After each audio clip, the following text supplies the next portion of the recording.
कधी हातात हात कधी पायात पाय अरे खांद्यावर घेणार पंडो अशा प्रकारच्या उत्सवावर एवढा पैसा पॉवर एवढं पॅशन लागतं ना तेव्हा त्याचा खेळ झाल्याशिवाय राहत नाही सर. टांग दुनियादारी नऊ थर लावून दाखवायची जिद्द होती आपली, ती मरू देऊ नका. दहीहंडी मराठी माणसाचा आवडता सण, पण याच दहीहंडीच्या वाढत्या कमर्शियलायझेशनमुळे कॉन्ट्रोवर्सी ही वाढत चालली आहे. याबद्दलच कश्मीर महाजनींचं काय मत आहे ते ऐका. रग्बी प्लेयर्स आहेत, बॉक्सिंग करणारे बॉक्सर्स आहेत, फास्ट बॉलर्सनी टाकलेल्या बॉल्समुळे डोक्याला मार लागून बेशुद्ध पडलेले बॅट्समॅन आहेत.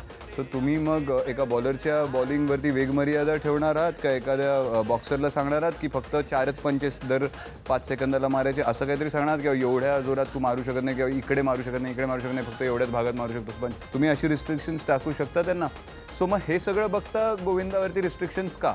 सो त्याला खेळासारखं ट्रीट करावं आणि जमल्यास रिस्ट्रिक्शन्स नाही द्याव्या असं आमचं मत आहे. पण त्या पलीकडे जाऊन कायद्यानुसार अधिकाऱ्यांचं काय मत आहे ते त्यांचा काहीतरी त्याच्यावरती नक्कीच अभ्यास असेल आणि त्याला आम्ही उगाच डिबेट करण्यात काही अर्थ नाही आहे कारण त्याबद्दल आम्हाला काही माहिती नाही आहे की त्यांचा दृष्टिकोन काय.